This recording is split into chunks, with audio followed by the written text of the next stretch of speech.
Hey guys, welcome back. ZF ABR Game 2, and that was quite the roller coaster ending we had, quite the thriller in Game 1. I had a lot of post-battle discussion about that, so definitely go back and check that out if you've not seen it already.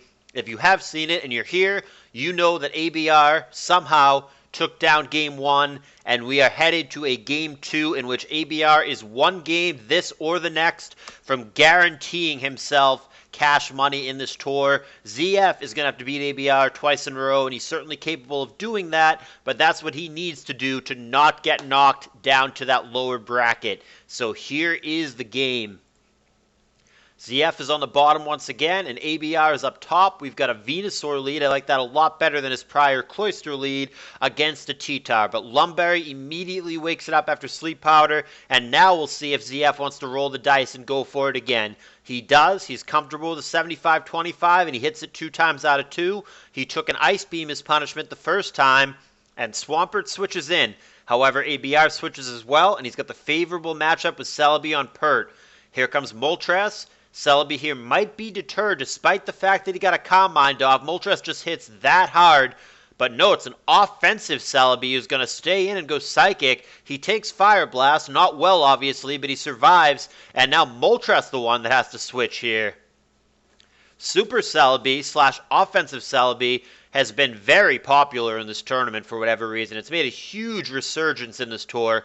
A poke that had basically disappeared from the metagame for a number of years. That is super duper 2012, 13-ish Pokemon has come back with a vengeance in this tour and has done serious damage in a number of games. I saw Tama in particular play that Pokemon a number of times.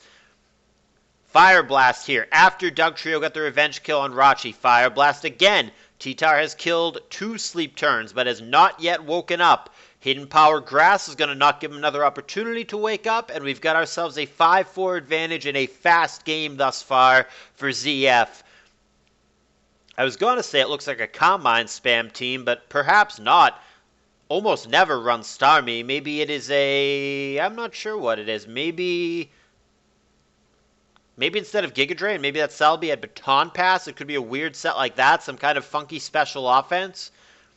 Certainly looks like an offensive Starmie, though he does go Psychic here as opposed to Thunderbolt, so that makes me change my mind a little bit. Maybe he didn't want to Thunderbolt into the Swampert, potentially.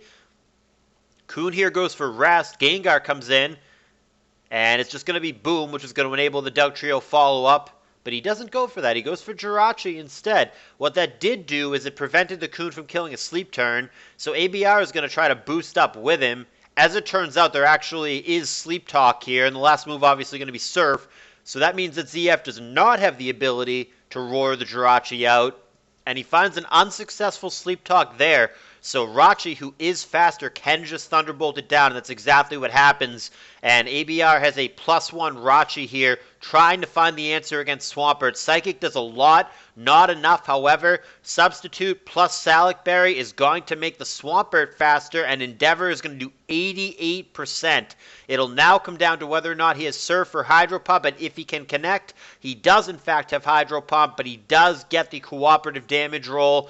Going to be a quick revenge kill from Dugtrio, and we've got ourselves a very fast game here. 23 turns, a 3-2 situation as Dugtrio stays in and waits to die. Dugtrio locked on Earthquake here. Nothing he can do but wait for Moltres to finish it off, and indeed that's what Moltres does.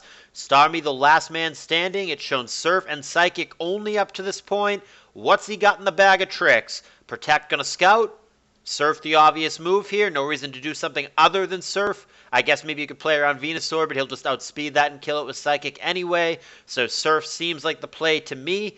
ZF coin flips the Protect here for no reason other than getting information or wasting PP. Venusaur comes in on Surf. That's fine. He would live another one, but he won't live another Psychic, and we know that Starmie's faster here. And Moltres comes in to get hit by Ice Beam. Alright, so ZF gains information here.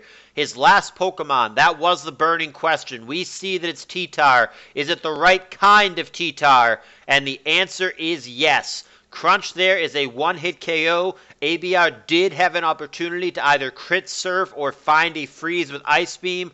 Had he known he was going to be one-hit KO'd there, he had a better chance, 10%, of finding the Ice Beam freeze than he did of the 6.25% chance of a crit, so ABR perhaps not playing the odds on that last turn. Maybe a slight misplay for him.